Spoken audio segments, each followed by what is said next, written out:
Nous recevons Michel, Julie et Jean-Marie. Alors, ces trois, ils chantent sur le nouvel album de Progression. On était en fait venus là pour parler de ton album. Voilà, justement. Alors, 10e album, Michel. 10e album, très bientôt. Donc, déjà, je tiens à remercier la Télécréole de Paris-Vitano ici ce soir. Un très, très grand merci. Pour parler de la sortie du nouvel album d'ici peu de temps. Donc, moi, c'est quelqu'un qui aime partager, surtout musicalement et dans d'autres domaines aussi. On a eu l'occasion de rencontrer Jean-Marie Moutama et Julie Deveau. Quelle occasion? Jean-Marie, ça, il fait très, très, très longtemps. Il fait plus de 20 ans que nous connaissons, nous. Et Julie, me l'a rencontré par un monsieur Dijou. Donc, il cherchait des gens à chanter. Il me dit, bon, Pourquoi 10e album? C'était pour toi, il fallait des invités? Tu es trop vieux pour chanter de morceaux? Non, pas question d'âge, mais il faut partager la musique. La musique, c'est un truc qui partage.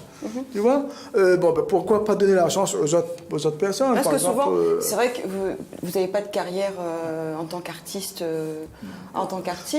Et souvent, quand on fait des feats, on appelle, je crois qu'on appelle ça comme ça.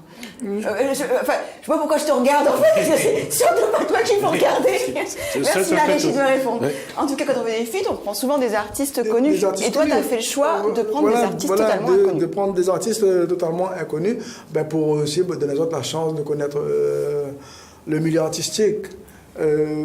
Comme on a eu l'occasion un peu de rencontrer Julie, il est venu dans le studio, il a chanté, il a une très belle voix, donc la pluie à moi de suite. Ça t'a plu tout de suite? Ouais, c'est une très très belle voix. Rencontrer Julie, Jean-Marie m'y connaissait depuis pas mal d'années, donc... À quoi tu reconnais une belle voix, Michel? Quand elle chante.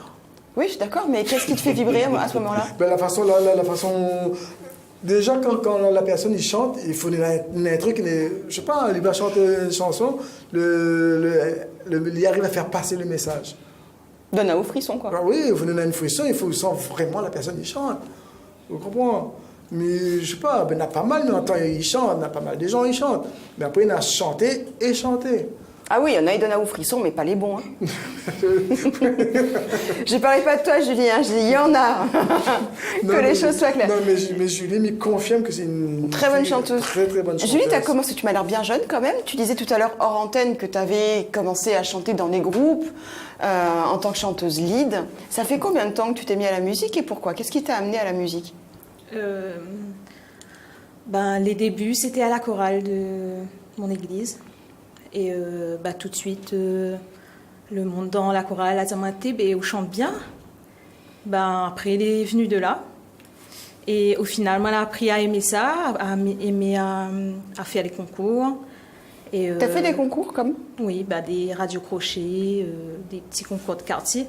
Quel titre en général, quand les radios-crochets, on choisit ces titres? Je te demanderai pas de chanter, parce que je vois que tu me regardes bizarrement. Non. Quel genre de titre, sur quel répertoire sur quel répertoire tu aimais chanter quand tu t'inscrivais au Radio Crochet? C'était variété française. Du genre? Céline Dion, bien sûr. Bien sûr. Oui. Je sais pas, moi. Céline Dion en progression, donc... Céline Dion en progression. Non, après, on revient à ses racines. Et là, mes racines, c'est la Réunion, le Sega. Donc voilà. Généralement, les artistes, quand on récupère, on fait des remarques, c'est toujours dans des radios crochets. Moi-même, on l'a passé par là avant. Et Julie passe par les radios crochets. Ça existe encore, les radios crochets? Parce que ça paraît tellement vieux, cette expression. Maintenant, on sait qu'on a des séries, des séries télé, des émissions télé. Mais les radios crochets, ils existent toujours. Toujours des radios crochets? Ou aussi, vous par radio crochet?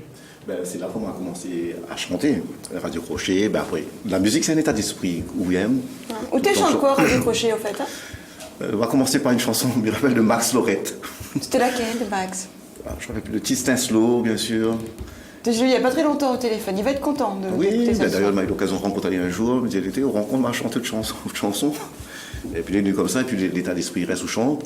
D'ailleurs, je tiens à remercier d'abord, si aujourd'hui il peut chanter avec Michel Moutien, je tiens d'abord à remercier une personne qui est à l'origine de cette chanson, c'est le... Merci. Non, je rigole. La première personne, c'est le président de l'association de Noléla, M. Yves Mouradi. Oui.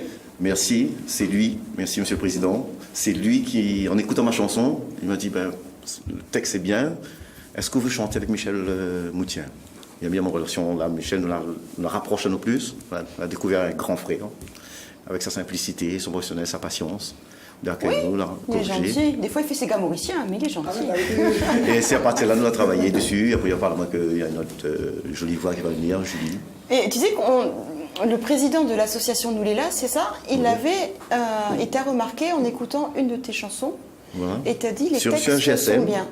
Donc tu écris des textes? Voilà, c'est plus d'abord l'écriture sur...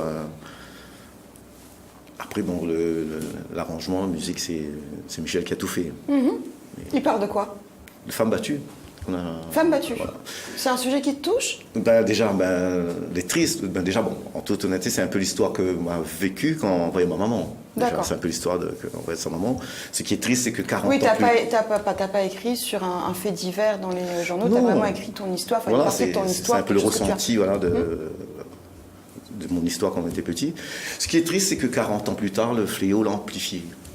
Et le sujet, les tristes... Tu crois qu'il a amplifié ou on en parle beaucoup plus maintenant?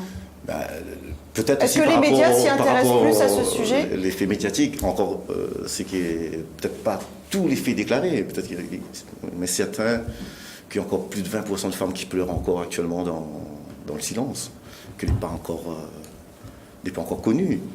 Mais malheureusement, elle est toujours là, et il amplifie de plus en plus. Je me suis posé la question, mais qu'est-ce que t'en penses, toi qui aimes bien les chiffres, les pourcentages, les machins? En fait, c'est très sérieux. Est-ce qu'il y a vraiment, il y en a plus? Ou est-ce qu'on en parle plus? Est-ce que le tabou... Ça reste toujours un peu tabou, mais on voit que le rideau, il s'ouvre un petit peu. C'est un peu méchant de dire ça comme ça, mais je pense qu'avant, frapper une femme pour un homme, c'était presque naturel. Et la femme ne se plaignait pas. Il y avait un proverbe, comme ça qui disait ta femme si t'as... Non, si elle ne sait pas pourquoi tu le frappes, elle le sait, si toi tu ne sais pas pourquoi tu la frappes, elle sait pourquoi. Excusez-moi, j'allais dire un gros mot. Oui. Donc c'est vrai qu'il y avait cette situation-là où la femme souffrait dans le silence. Et puis, à l'époque, donner une claque à sa femme ou à son enfant, c'est quelque chose qui était très, très naturel. Mais c'est vrai qu'aujourd'hui...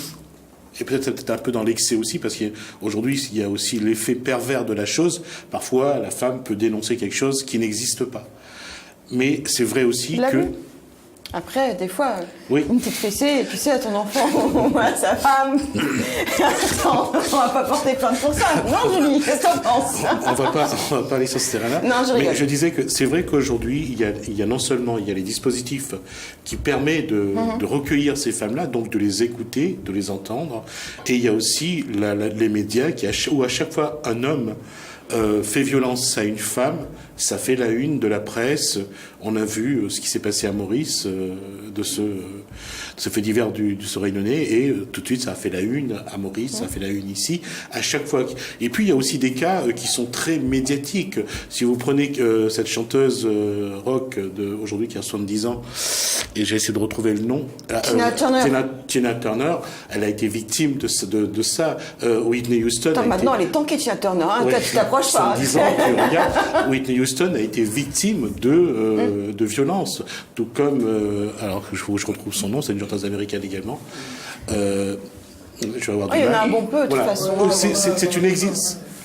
Non, pas Patricia Cass, je suis désolé, mais c'est vrai qu'aujourd'hui, ces choses-là existent, on en parle, ça devient vraiment quelque chose de récurrent dans la façon d'être de la presse, et la presse est sur le sensationnalisme, c'est-à-dire à chaque fois qu'il y a un fait divers, on montre, c'est ce qui fait vendre, et les gens sont friands de ça.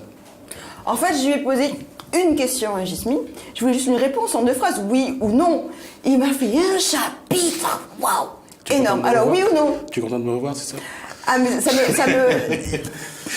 Je sais pas répondre, je peux pas, excusez-moi. Très j'arrête, je ne peux pas répondre. J'aurais peur de vexer ou pas, enfin je sais pas. Bref, là par contre t'as pas maigri, hein. Tu manges bien à la cantine, hein, non? Passons, non mais tu m'as pas répondu en fait. Au bout il y en a plus? Si, j'ai répondu. J'ai dit qu'avant, on n'en parlait pas. C'était un geste de violence que personne ne dénonçait. Aujourd'hui, la moindre claque, la moindre gifle est dans la presse aujourd'hui. Donc c'est tout.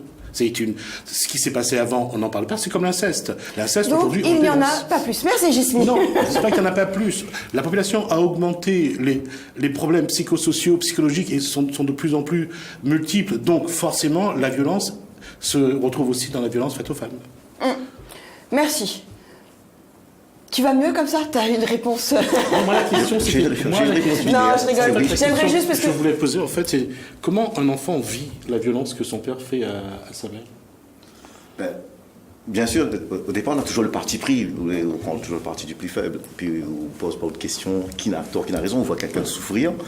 Automatiquement, l'autre est fautif. L'autre est fautif. Et après, ben, vous l'avez vécu plus dans la souffrance. Vous n'avez pas l'esprit critique d'un maman. Il peut dire est-ce qu'elle a fait une faute quoi? Ou quelqu'un pleure, il ne tape pas une femme. Pas dans tous les cas, qu'elle ait raison ou qu'elle ait tort, on ne tape pas une femme. Ben, l'inverse aussi, hein, parce qu'il parle il À l'inverse, mais moi je serais plus dans le cas de l'inverse en fait, tu vois. Merci. En tout cas, je reviens juste avant de se quitter parce qu'on a une deuxième invitée qui est arrivée, notre chère Ève est là. Monsieur Michel Moutien. Progression, 10e album, combien d'invités? Juste 2 invités en fait. Juste 2 invités, et après par la suite, on va voir comment est-ce qu'on a une possibilité pour reprendre d'autres artistes. Là, on travaille avec les 2 artistes là avant, et après, au fur et à mesure, on va voir.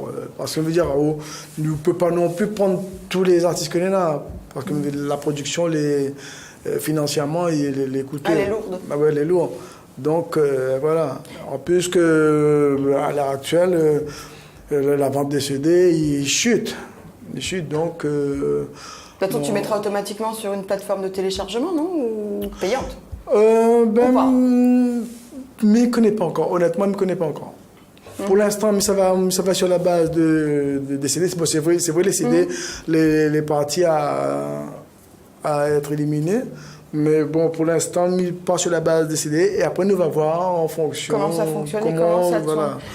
Dernière petite question, Michel, avant de passer sur le plateau suivant. 10e album, premier album en 92. 2016, 10e album. Ouais. Qu'est-ce qui a évolué entre le premier? On ne va pas passer des 9, mais entre le premier et celui de demain, celui qui va sortir dans 15 jours. Il y a eu une progression, merci la gérer, la régie. Ouais, une progression par rapport voilà. Avant de travailler seul sur l'album. Musicalement, pour toi, l'évolution, elle a évolué ou pas? Ben, on reste toujours dans on reste toujours dans le contexte Sega, Maloya. Mais après, on me dira, l'évolution, c'est... Vous n'avez pas dit rien, hein, pas parler de Sega Mauricien, on m'a dit rien. Tu vois, il parle toujours sur eux. En fait, la question, c'est-à-dire qu'aujourd'hui, le Sega Mauricien se vend. Le Sega Réunionnais, peut-être un peu moins. Est-ce qu'il faut faire du Sega Mauricien ou du Sega Réunionnais? Non, mais je ne pense pas faire le Sega Mauricien parce qu'il ne faut pas nous mélanger. Le Mauricien reste le Mauricien, le Réunionnais reste le Réunionnais. Parce que moi, je l'ai fait depuis le premier album, comme je l'ai sorti avec Pyros, moi, je l'ai vendu énormément, beaucoup plus que des certains Mauriciens. Tu vois? C'est clair. Ne peut pas dire que le Mauricien reste le Mauricien, le Réunionnais reste le Réunionnais. Alors, par contre, Sega, toujours, parce que souvent, on a beaucoup d'artistes qui passent, je veux dire.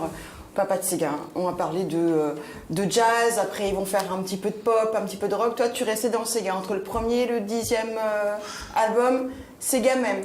Oui, on n'a pas eu envie de changer de style, changer de... Non, chanter en russe, faire du classique... Non, mais pas m'apporter tout ça. Non, pas du tout. Non, moi, les Réunionnais, fiers de l'être, ma musique, c'est le Sega et le Maloya.